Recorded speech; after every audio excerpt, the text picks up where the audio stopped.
What's up? What's up, everybody? Hello, I'm Nate Mendel.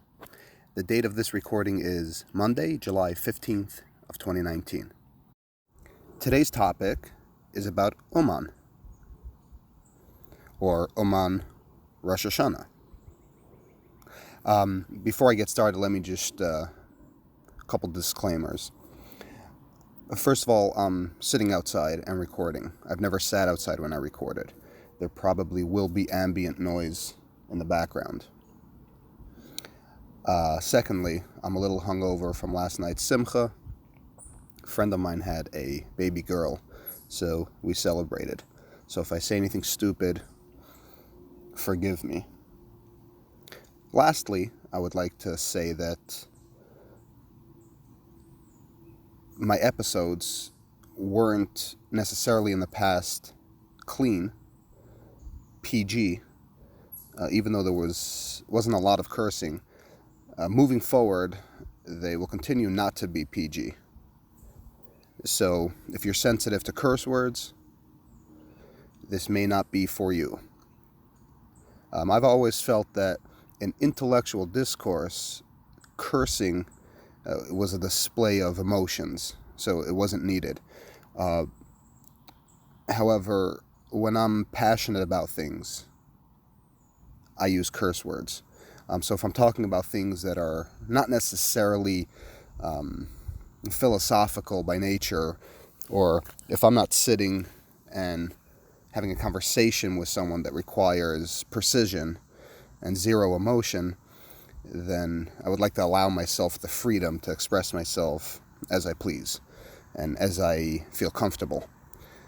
So that will include the occasional Jesus fucking Christ type of shit. Today's topic was about Uman, right? So Uman is actually around the corner this year. It's coming up in a month or two. August, September, month or two, maybe 3 months. Most people know about Uman because it's a huge ingathering. It's a huge gathering of primarily men that go for Rosh Hashana to celebrate the new year. Rabbi Nachman of Breslov is buried there. So there's a lot of interesting facts and things that surround the whole background of Breslov and Rabbi Nachman and why there and why people go and the whole 9 yards. I'm not going to get too deeply into that. I just want to share more of a perspective, or maybe a little bit of a light.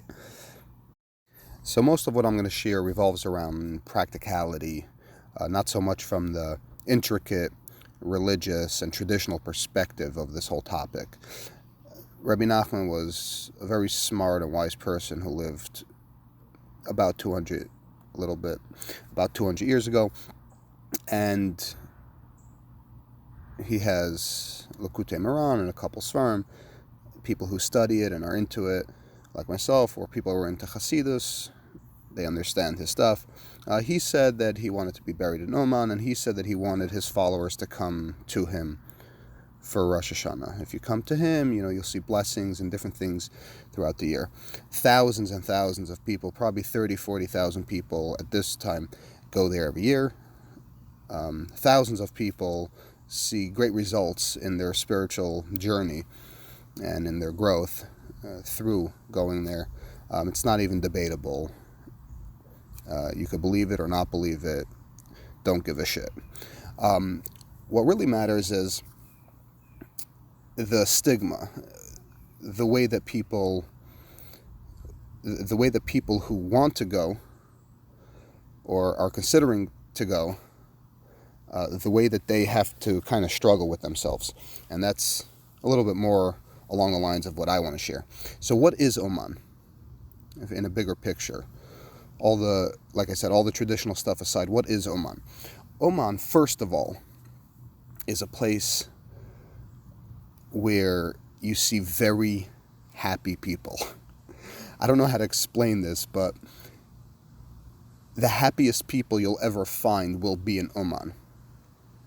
I've never experienced Most people never experience thousands of just happy people in one place. That is Oman. And that experience alone is life-changing. You know how, if you ever dabbled or messed around with drugs or uppers, let's say you take an ecstasy pill. Back when we were younger, you experiment on these things.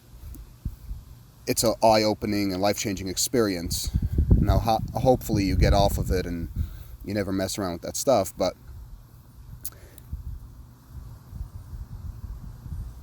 nobody denies that it's life-changing, right? So this is Oman at first glance. And I love it. Every year I show up, you walk down Pushkina, the main street there's thousands of people. People are happy. So that's number one. And it's not something to take lightly or to make away. If you are into spirituality on any level and you want to experience very profound things, that itself is worth the trip.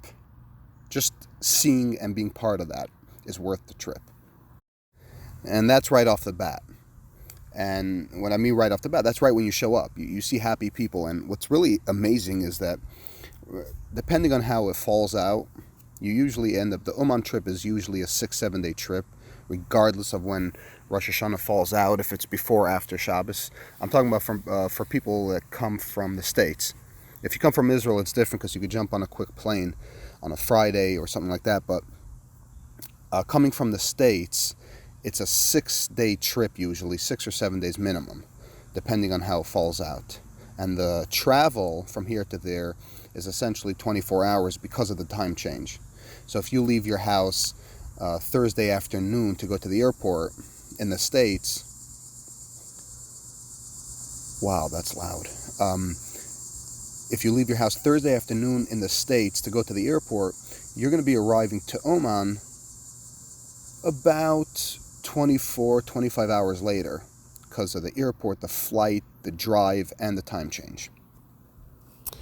What's really amazing, before I get off topic, is when Rosh Hashana comes in, doesn't matter if you had Shabbos before, it doesn't matter what the deal is. When Rosh Hashana comes in, that happiness that I'm talking about, it magnifies it, like doubles and triples. You go into shul, there's a bunch of shuls and different huts and places, people are davening, it's all, you walk on the street, doesn't matter where you are, what you're doing, everyone is happy, almost ecstatically happy, for no fucking reason. It's amazing. It makes me laugh with excitement because it's amazing. To see so many people happy for essentially no reason is an amazing experience. There could be reasons why people are so happy. It's not drugs, contrary to, these bullshit rumors and things like people like spreading. It's not drugs. Let me just say a couple things. First of all, most people who go there are ultra-Orthodox, black and white, just so we understand a little bit of what's happening here. The cool guys, the bums, the nanachs, all those types are almost a minority. So let's just get that out of the way. It's important that you understand who goes there. More than half the population there, of the people that gather, who fly out, are ultra-Orthodox, black and white. They're happy, and so is everyone else. Why are they happy? There could be a million reasons, but from an interesting perspective, if you analyze the whole situation, you realize that you don't have anything there. Now, they are, in recent years and continuously, they have been building out nice hotels. If you got the dough, you could pay for a nice place once you're there, almost 5-star, you'll pay $5-10, $5-10 grand for a bed, but it's doable. I mean, meaning if you have the money, you'll have a decent thing. But most people there are with bare minimum. So, we're talking, you show up after a day of travel, and let's just say, like last time I was there, 2 years in a row, you're basically taking 40,000 people, stuffing them into a little tiny town that can't handle it. So everything starts malfunctioning, essentially. From sewage to water to heat to electricity, things stop working correctly. Last year when I showed up, it's Erev Shabbos or Erev Yontif maybe, and there's no hot water. Right, so that's okay, no hot water. Then there's no water. Sorry, they're refilling the tanks or something. So you're talking about Erev Shabbos, hundreds of people, thousands of people are trying to shower and do things, there's no water. What's my point? There is nothing there. There are no things, physical, material things, nothing. There ain't nothing there. So you're not going for luxury. If you've ever went to a festival, or a camping weekend, if you're into camping or hiking, minimalism, right? You're happy being one with nature, you're in the woods. I feel good right now, sitting out, listening to the crickets in the background and all the noise, right? So if you're the person that enjoys this world, that takes in all that nature has to offer, you could appreciate minimalism. That is Uman. You're not going for luxury. There is nothing there. It's the opposite of luxury. You get off the plane, you hop in a van, you stuff into a van with a bunch of people, suitcases on your laps and on your shoulders, and you're in for a 3-4 hour bumpy ride to Uman. And then when you get there, it's no better. So that is Uman. So that's number one. Why are people so happy? Because when you take things out of the equation, and it's just soul and experience, having experiences with people, expressing yourself, talking and socializing, and it creates happiness, it creates an atmosphere of happiness, and people are saying stories and sharing their life, and just, you would almost think that everyone's on ecstasy there, but most people are not on substances, believe it or not. As with anything Jewish, there's obviously a lot of alcohol involved, but even that, I would say the majority are not really. It's just like any other, it's like going to a shul, going to a kiddush, or anything that a congregation does has alcohol. And weed is not even a topic. If somebody wants to say that it's about getting high on weed, I mean, weed is akin to cigarettes in 2019. So forget about that.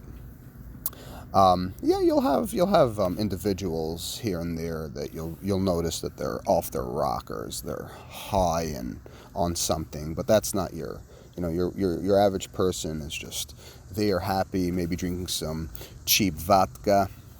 What is it called? Nemirov. They have a couple of these companies that, it's almost a joke over there. Uman, Ukraine, amazing experience. So everything's cheap. Cigarettes cost you $1. Everything's cheap there. Help. You get a Ukrainian to help you lug your suitcases. Pay him $1. Pay him $5. They'll get down on their knees and kiss your feet. It's a cheap place. But I want to talk about the experiences, right? So I talked about happy. It's amazing. I just can't even, I don't want to go away from happy, because happy is such a big aspect of all of it. And it's interesting, I've never heard anyone talk about this or express it in the way that I am right now. But this is always how I saw it. To me, it's like, wow. Why is everyone just kind of smiling and happy? And that's your average person in Uman. They're having an experience. It's not about things. You took things out of the way. And it's all about experience and sharing. All of a sudden, everyone's equal. Everyone's happy.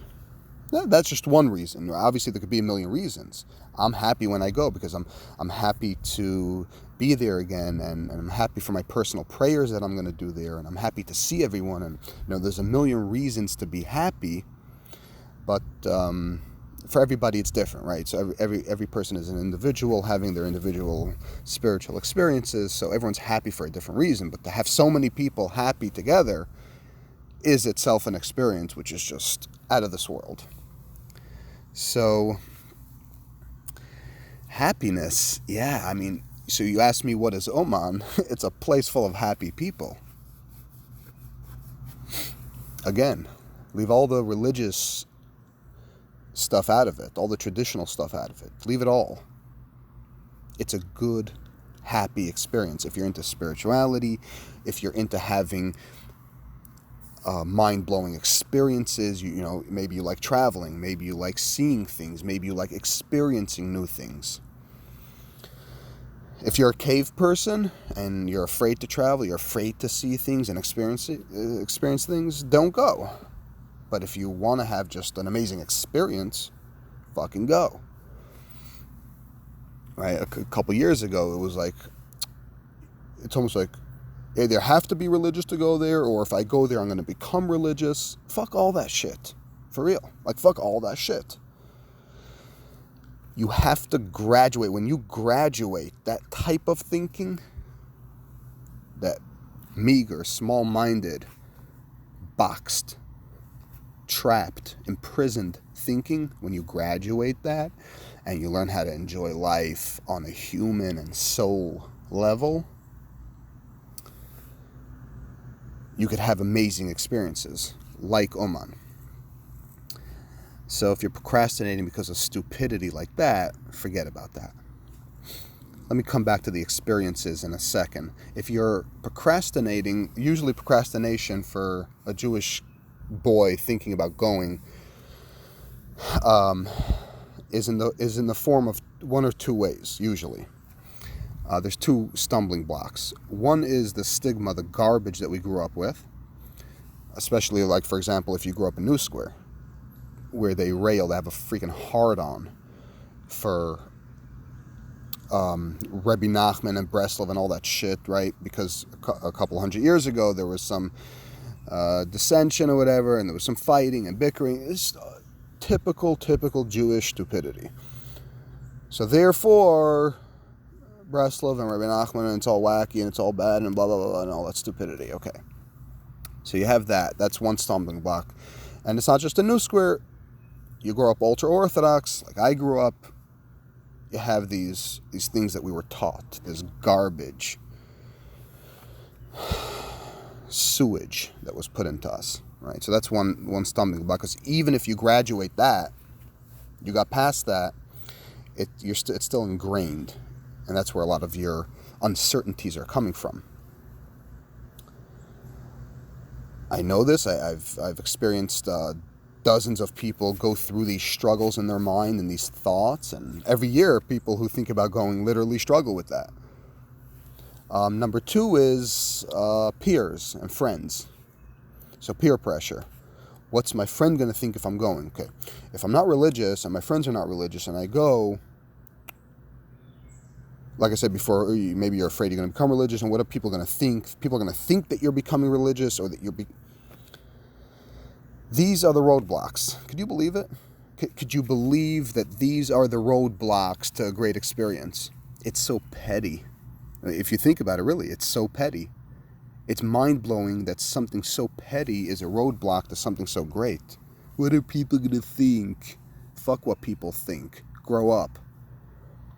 You feel me?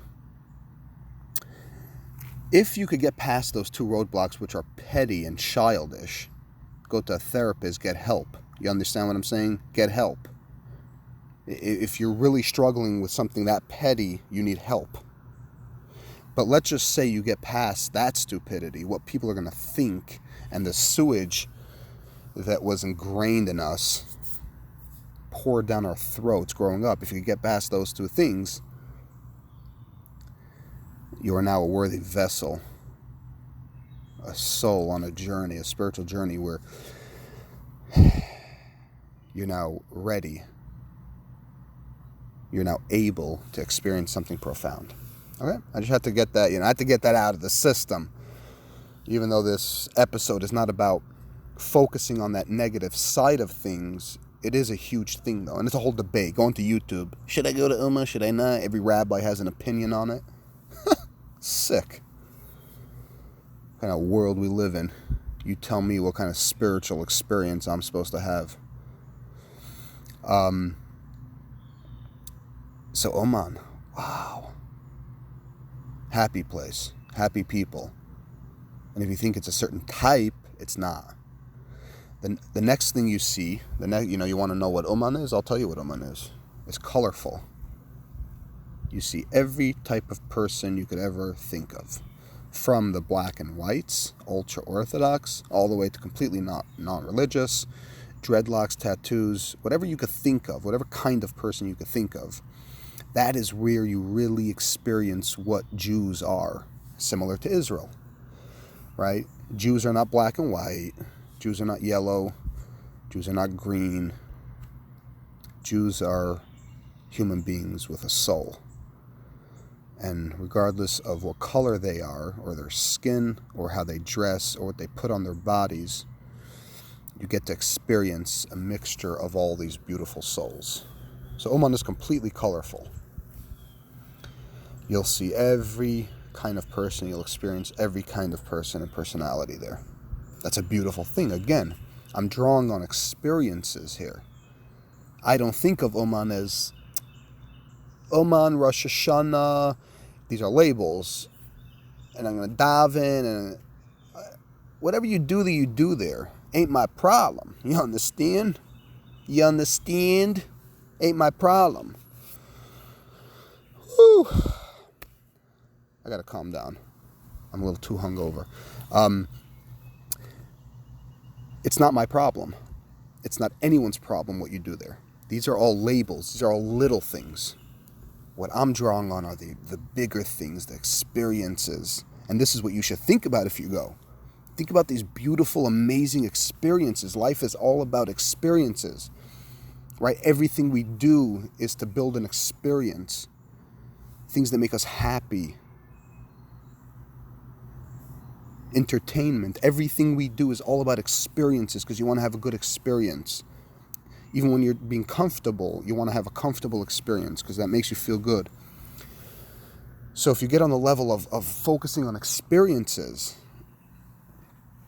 that's something to reckon with. So we have the happy factor. You have the colorful factor. Beautiful, a truly beautiful display of Judaism and what it means that there's every kind of Jew and what it means that you can be any kind of Jew and you're still a Jew. So that's the second thing you experience there in Uman. What else? You experience a lot of singing, maybe even dancing if you're into that. I think the first and second night of Yom Tov, you go to the caver, and there's dancing. Usually Mata Frank comes there, gets everybody riled up. So if you're into dancing, fine. Singing for sure, because there's a lot of meals, right? You have Yom Tov, you have Shabbos, and you have these meals. So you're with a bunch of happy people. What do happy people do? They sing. So if you're into music and singing, that's what you're going to experience there. Now, if you're not, like if you literally hate that, then maybe Uman is not for you. Yeah, Uman, in a certain sense, people say it's for everyone, which is kind of what I'm saying. But at the same time, it's not for everyone. First of all, if you're too bougie and you need your comforts and your luxury, then Uman might not be for you unless you want to challenge that aspect of your personality. Meaning, if you're bougie and you love your comforts, but you want to break out of that a little bit, and you might say, hey, I want to go camping, I want to go to Uman because I want to have these experiences where I'm challenging myself not to be a stickler, then yes. But if you are the guy that's going to complain how uncomfortable it is, then no. Don't go camping. Don't go to Uman. Don't go to festivals. basically don't experience things in life. Kidding. There's a lot to experience in life outside of these things. I'm not saying it's the only way to live, but it's great to experience different things. And if you are a stickler for comfort, maybe you need to challenge yourself a little bit. You might come to find that other experiences are great. I'm a very clean person, a little bit OCD about cleanliness and certain things, but I go camping. So how does that work? I used to love dogs and animals. I've kind of grown out of that because I don't like their hair and their smell and like all these things, right? Very sensory. But at the same time, if there's a dog all over me, I don't care, right? So there's a certain balance, and it's important to have balance. I've talked a lot about balance. Everything comes down to balance in life because you can't be too extreme in anything. So it's important and potentially very good for you to challenge that if you want to. But if not, okay, so Uman's not for you. If you're that. Uman's not either for you if you really don't like singing and dancing. In Breslov we have this tradition from Rabbi Nachman. When there's a circle of people dancing and you have the person standing on the side, he's a little shy to get involved, you pull him in, next thing you know, he's pulling other people in, right? So that's the Breslov way. So if you're going to be in Uman on the sidelines, you will get dragged in to be involved in things, which will ultimately give you your experience. But if you're so afraid of these things, and you so much don't like it, singing and dancing and being part of happy things, then don't go to Uman, right? Don't be that negative person that's sitting there grumping, moaning, and groaning. Nobody needs that there. You don't need that there. You don't want to be there if you're going to be that there. So Uman is not for everyone in that sense. On the other side, it is for everyone because it's a colorful place and it's a great experience. But on the other hand, it's not for everyone. So we got the happy factor. You have the colorful. You have the singing, dancing, of course, festivities, food galore, depending on where you eat, right? So you have to buy a ticket, and unless you're bringing a tent, which you can, and unless you're eating by Shiner, which is free, I think, or maybe it's a couple bucks for a pass, you have to figure out food and amenities and stuff. So you need money for a hotel, and now it's kind of like all-inclusive. Like if you go to a hotel, depends which ones. Depending on which ones, you'll get food. Better hotels for the right price. Some hotels will even give you an option. Let's say $1,000 for a bed and a mikvah and everything, plus $500 for food, or like $1,500 all-inclusive type of idea. So you need the money for the ticket, you need the money for the food. Bunch of festivities, tons of meals. So, and what do humans, what's better than food? Right? Humans love food. Humans don't know how to get together without food, unless it's a funeral, which is depressing. But so you have the happy factor, you have the colorful people, you have dancing, singing, and then you have a bunch of eating and potentially drinking. If you like drinking, getting a little tipsy, some yayin, some wine. Sometimes it takes a little wine to really get into the spirit. Wine is a spiritual thing. If you can drink wine in a spiritual place like that, it could take you to very high places. What else? I'm just trying to really, just off the top of my head, I'm trying to think, what is Uman beyond the surface, right? Beyond what we're told, beyond the videos that trickle out of there. What is it really on a spiritual level? What is it on a soulful level? I guess we could say it's life-changing. All of these experiences that I just discussed combined gives you a life-changing, a life-altering experience, kind of like I explained when you take substances or a strong drug like ecstasy. A lot of people do acid, and there's a lot of stuff that I have not tried, but I could imagine how it opens and broadens your horizons. Ecstasy is something that I tried when I was younger, and it was a really good e-pill, and it changed me. Thank God I didn't get hooked on any of these drugs, and it was my teenage years, but I understand the phenomena of experiencing something that opens you up, broadens your horizons, helps you see better, see clear, and more experience, more love, more expression, more honesty, and all that stuff. So all of these experiences combined, all these experiences that I explained combined, will give you that amazing life-altering experience.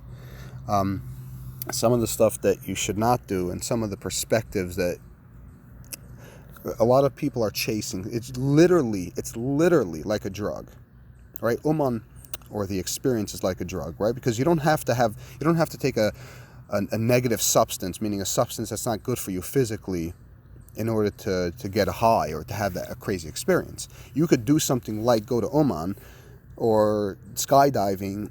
There are things you could do that are natural that give you crazy experiences, amazing experiences.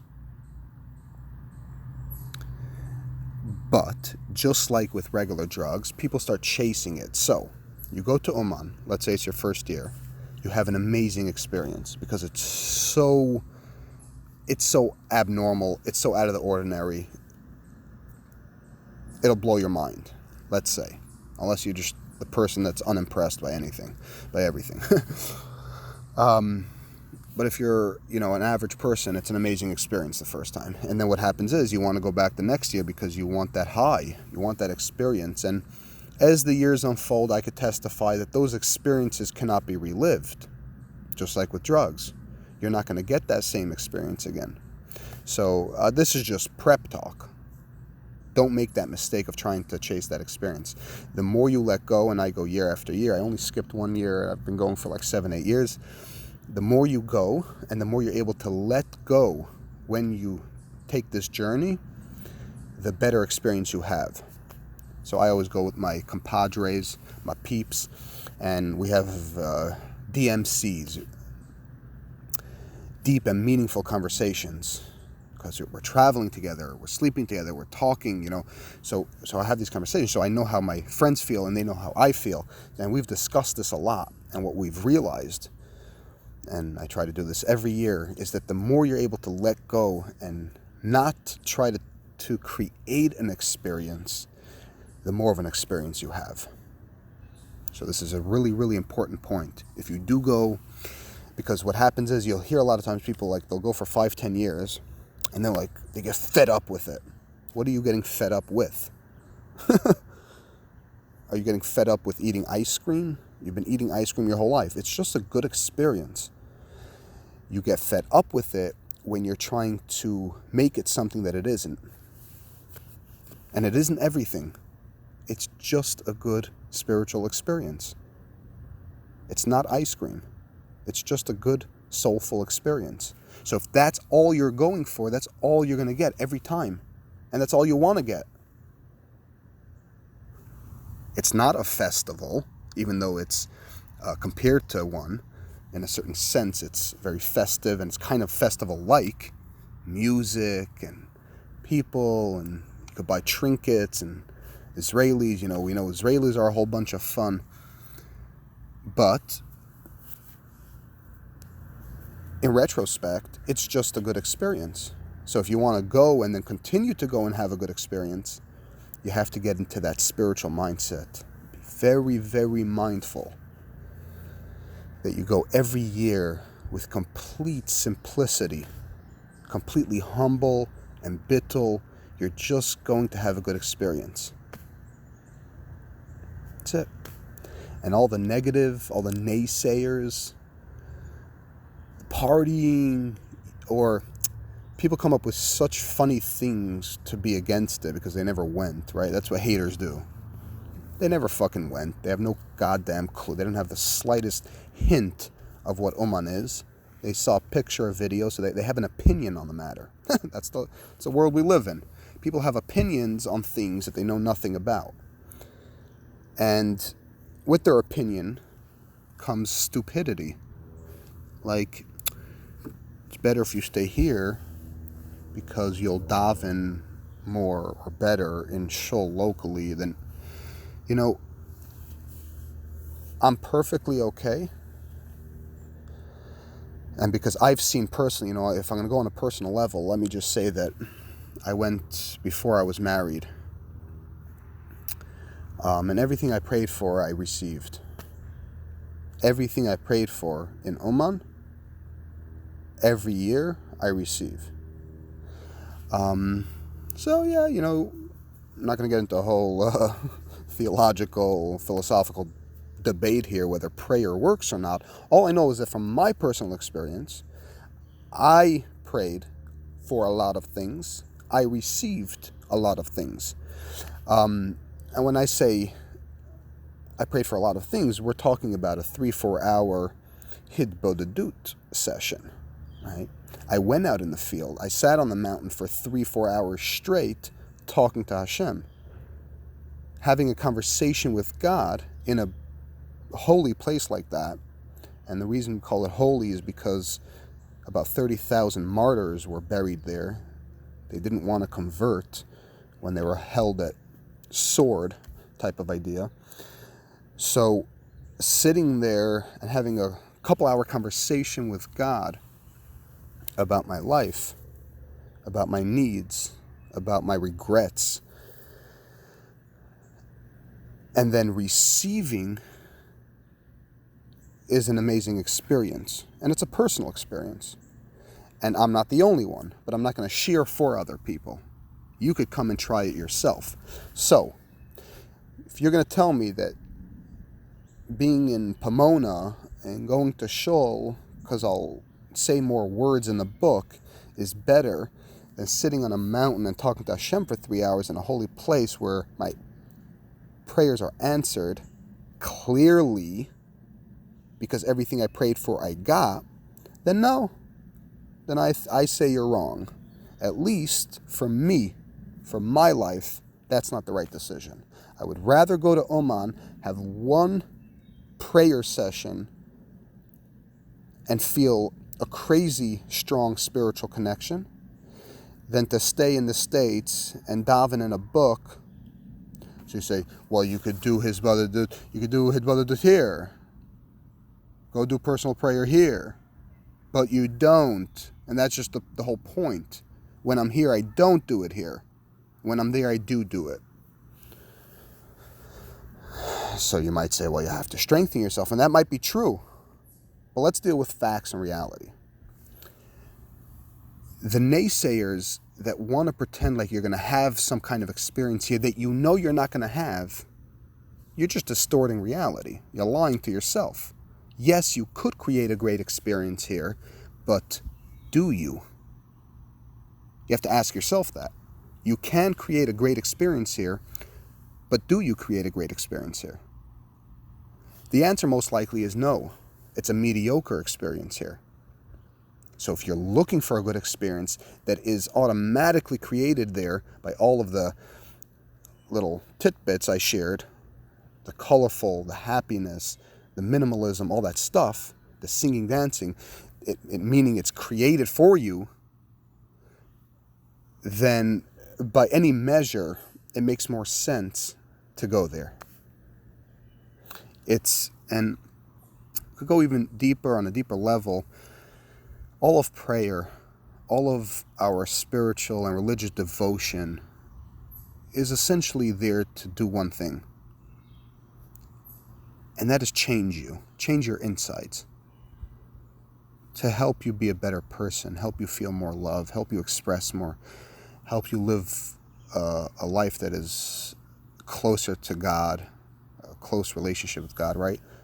That is essentially why we pray and do everything. It's to really change ourselves, to change our DNA makeup,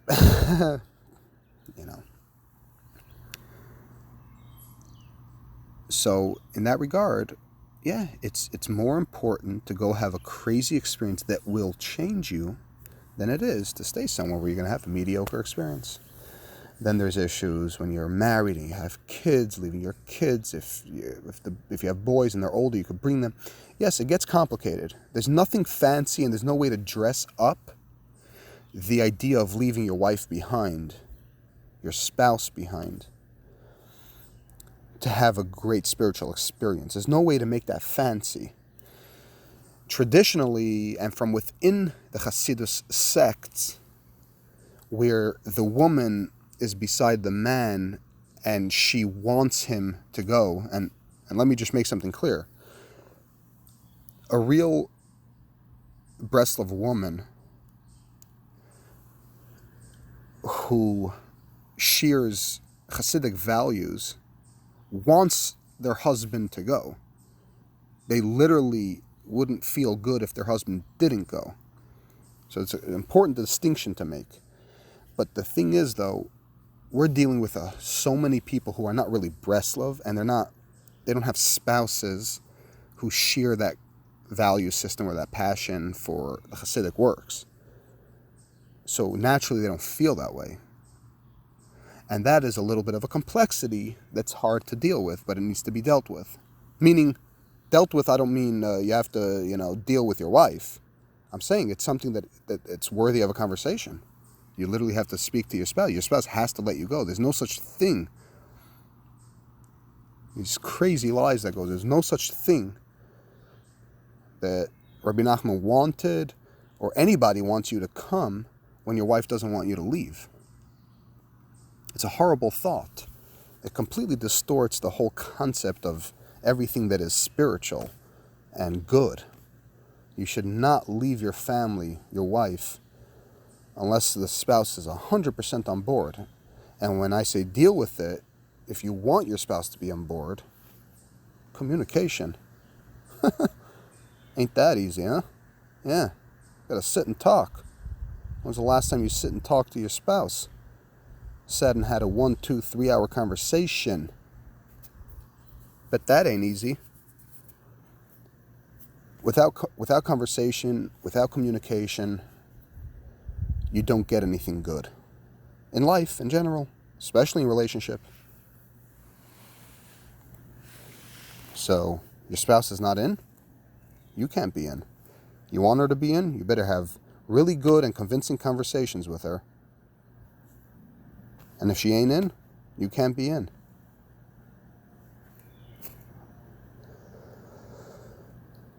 If, and I say if, you have the merit, the zechut, of getting to go to Uman for Rosh Hashana, and let me tell you something, it's a merit. It will change your life. If you want to go, but there are roadblocks that are preventing you from going outside of what I've discussed and what I mentioned, talk to God about it. Sometimes it could take years. You literally have to talk to God about it for a couple years. It doesn't happen overnight. It's not like, oh, I talked to God for an hour, no. You have to talk to God about it for years until it happens. That's if you want to go, but there are real stumbling blocks or roadblocks that are preventing you from going. Talk to Hashem about it. And I hope that you have the merit to go. It is a blessing and the biggest gift if you are chosen by the Almighty to go to Oman. It will change your life. It will give you an experience unparalleled if you come with the right attitude, the right humility, the right mindset. I hope, pray, and wish that you get to experience something this beautiful, hopefully this year, and expand your horizons, see beyond the stigmas, the lies, the rumors, take control of your own life, and make decisions that will benefit you and your spiritual journey and experience. Thank you for tuning in. God bless you.